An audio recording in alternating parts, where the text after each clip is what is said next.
Connie. So currently it is about 9:30 at night, and I have to fold my clothes.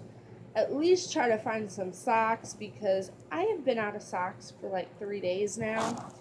So I'm just gonna do story time as I am folding my clothes. Um, so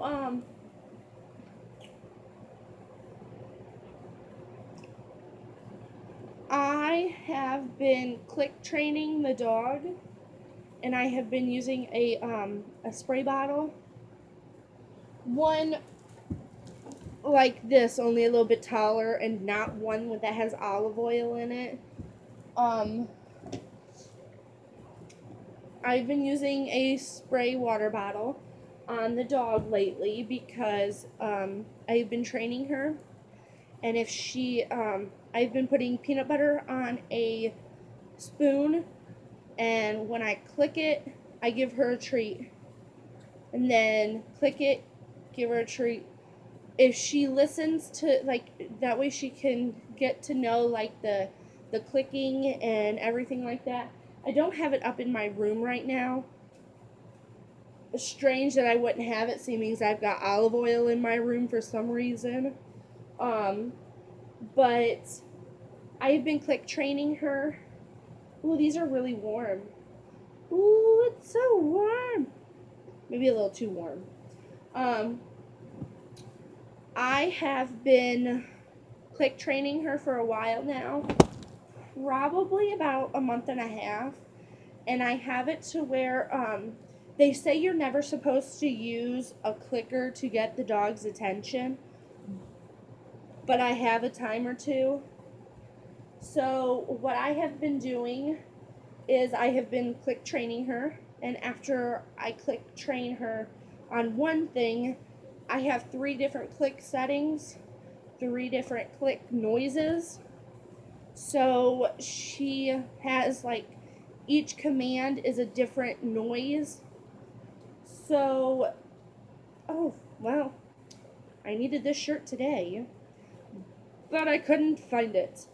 Um, so I have it to where she will sit at a certain part in the living room so that I don't, I have her hooked to the chain, but she doesn't run out the door until I have her chain in my hand. I usually have my phone with me because I'm not going anywhere without my phone anymore. And I will explain that in a minute.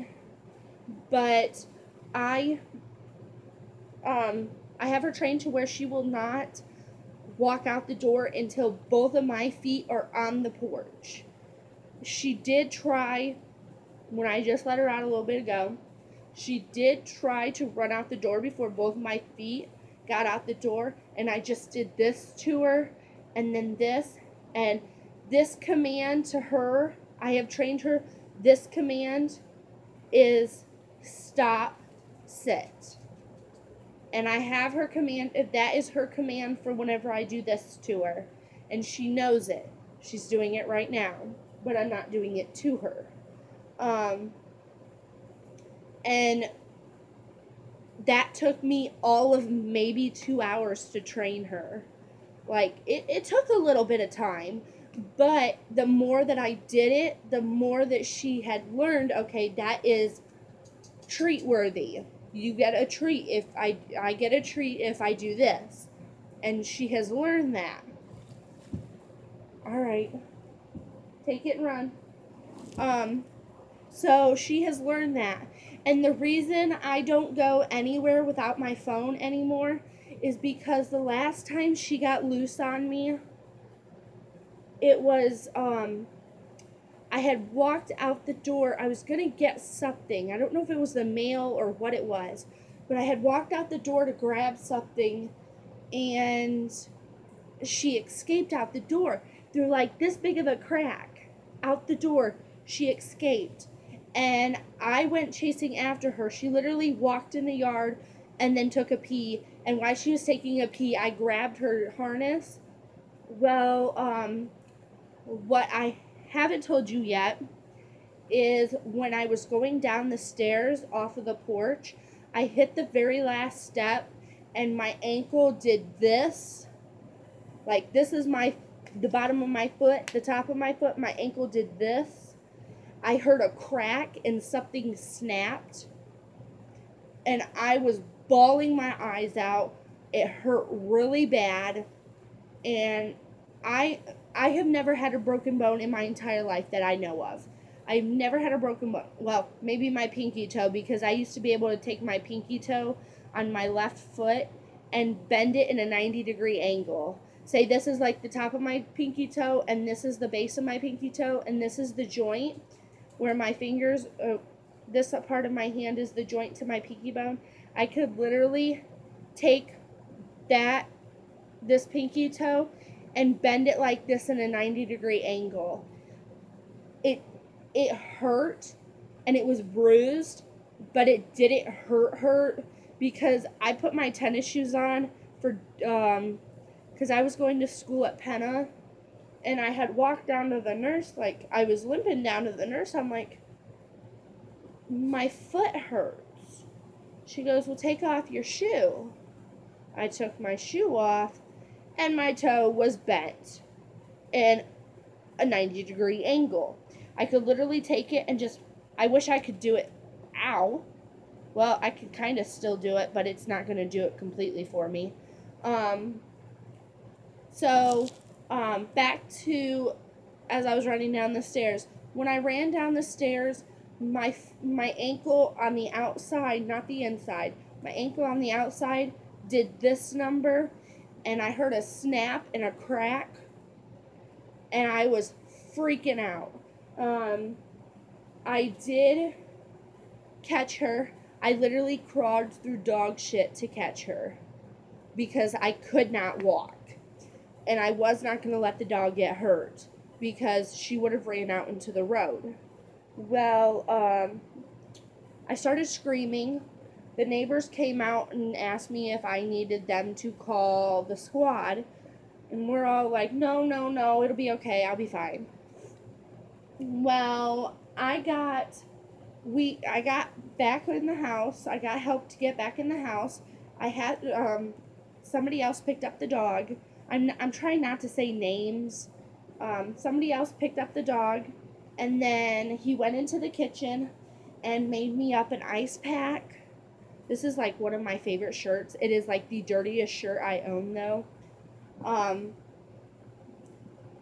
He made me up an ice pack and then went back over to his house, and the dog was safely inside. We were going to make plans to go see a family member that was in the hospital. Well, when we went to the hospital, he dropped me off at the emergency department, and then he pulled around the building and went up to where she was. Well, when I went into the emergency department, there was a security guard, and you had to walk through a metal detector. He goes, do you have any metal on? I said, yeah, I've got my tongue ring, my ring, and I showed it to him. I said, I got this, and I stuck my tongue out at him. I said, I got that, and I also got my glasses. And he goes, okay, do you have any other metal on you? I said, nope. Well, he searched my bag, which is the purse that I showed you guys when I dumped out my purse and said this is what I carry. Well, he seen the mace, and he asked me, he goes, why do you need mace? I said, because I'm new to the city. Well, I'm not new. I lived here before, but I said, I am new to this area. I said, and I don't feel safe without my mace. Literally next to my bed. Well, I don't know where the knife went, but I have next to my bed a pair of scissors, mace, a knife, and if I spray the mace and then do this, it'll catch the mace on fire and then get someone else on fire. Though I don't think I'm that quick. But if I spray the mace and then light the mace on fire with the lighter, and as I'm spraying it, whoever I'm spraying it at will get severely hurt. But we got that all figured out. He had to hold on to my mace until I left the emergency department. Well, I got assigned in. They took me back to registration. They kept wanting to put me in a wheelchair. And I told them, I said, no, I am going to walk. I don't want to be in a wheelchair. Well, they made me sit in a wheelchair, which made me feel like it looked, to me, that is a weakness. Yeah, I know there's a lot of things that people get hurt and you need to be in a wheelchair. Like one of my family members right now, she cannot put any weight on either of her legs. So she has to be in a wheelchair. I understand that is necessary. But for me, twisting my ankle is not necessary to be in a wheelchair. Well, they made me sit in a wheelchair, asked me if I wanted any Motrin for pain pills, and I told them no. Well, they took me back. After registration, they took me to x-ray. After x-ray, then they took me to my room. Well, about 20 minutes after that, the nurse walks in and goes, "Are you Constance?" I said, "Yes, I am." And then she asked me, date of birth, what is your last name, stupid things like that, things that they have to verify it's you. Stay. So we went through that whole charades, and she goes, "Well, how tall are you?" And I told her, I said, "I'm 6 foot." She goes, "Really?" I said, "Yeah, I'm 6 foot." Well, my ankle had swollen up to the size of a softball, and it was really red, and it had started bruising, like all around my ankle was bruised. And I had previously wrapped it by myself, and she asked me who did it, and I told her it was me. Well, she took it off. And then after that, she left and then came back, and she gave me, I need to scoot my bed. That's how you scoot a bed without getting out of it. She gave me this, which simply, the top part is air pockets. The bottom part is literally like you can throw this in the freezer and it'd be an ice pack. She gave me this, put it on me, and then adjusted it to where it needed to be adjusted. Okay, now it's not going to slide back, but that's okay. I'll fix it here in a little bit. She adjusted it to where it needed to be adjusted, and then she gave me crutches, wrapped my ankle back up, and then put the brace on it. Well, she told me, she goes, "You need to use this brace, or you need to be on the crutches 5 to 6 days. And then I needed to leave the brace on my ankle for one week to a week and a half. And then, ow.